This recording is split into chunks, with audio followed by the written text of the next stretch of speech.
Tapos, ilalagay ko na ito sa plastic ulit para balik ko siya sa freezer.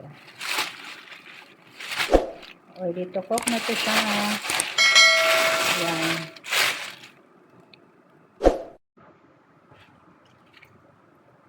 Butas camera ay. Hi mga kachabi. Mga kachabi, mag-limpyo ko isda. O. Kaya dili lutuon. Hindi siya lutuin ng aming tagaluto dito. Mga kachabi, maglinis tayo ng isda. Para siyang tilapia. Pero hindi naman to siya tilapia. Sa dagat to eh. Hindi ko alam, tilapia ba ito? Hindi ko alam. Parang tilapia. Ayan. Linisan lang natin kasi hindi lutuin ni tagaluto. Kasi walang linis. Tapos ngayon, ang nangyayari, pag ilabas mo ito, ibabalik lang na doon sa freezer. Kaya, linisan natin ito.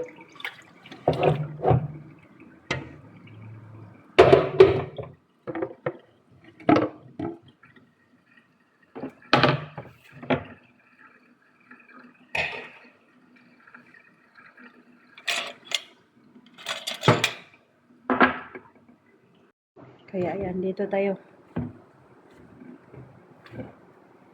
Ang hit ng kanyang mga trapo.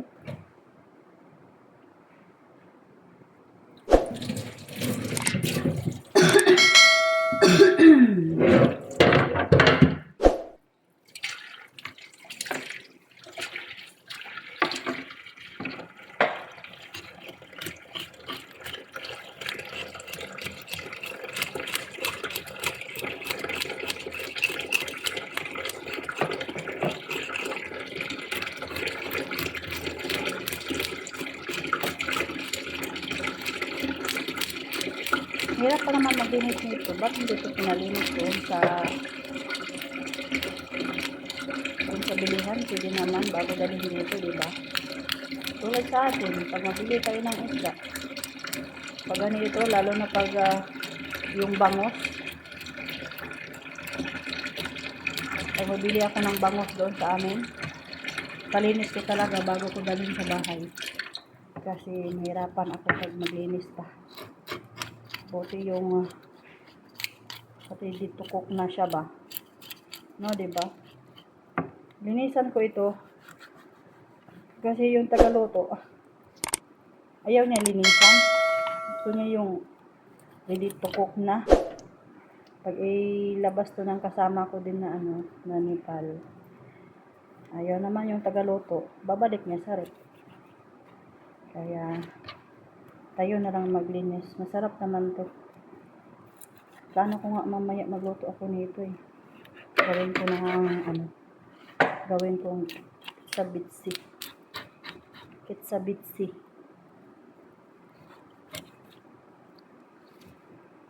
Pero marami namang ulam doon sa rep. Bukas na lang siguro. Bukas na lang ko to lutuin pag hindi magluto yung maniho. Ay, maniho. Yung tagaluto pala, wala pala ka ng maniho dito. Okay, yan. Tinas na.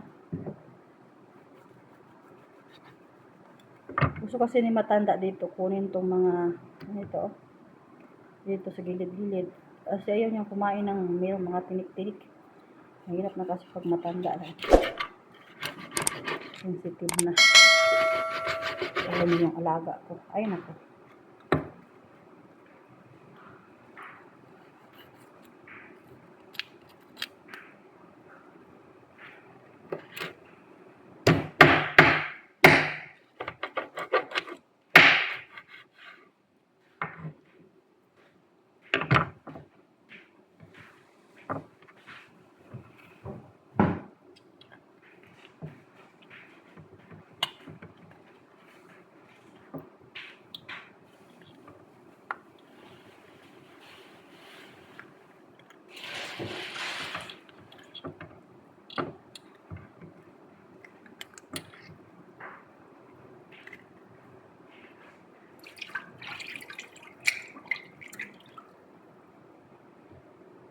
So, ayan mga kachabi. Tapos na ang aking nilinisan na isda. So, ayan siya. Kinuhanan ko na dito yung mga parang hasang ba. Tsaka yung dito, pinutulan ko yung yung buntot. Tsaka dito naman, kinuha ko din. Kasi yung alaga ko is sensitive. Ayaw niyang mga may buto-buto at saka mistas ko din dito. Ayan. So, ready to cook na to. Baka bukas lutuin ko ito. Sana pag hindi magluto yung lalaki, gawin ko ng kitsabitsi. At saka tapos, ilalagay ko na ito sa plastic ulit para balik ko siya sa freezer. Ready to cook na ito siya.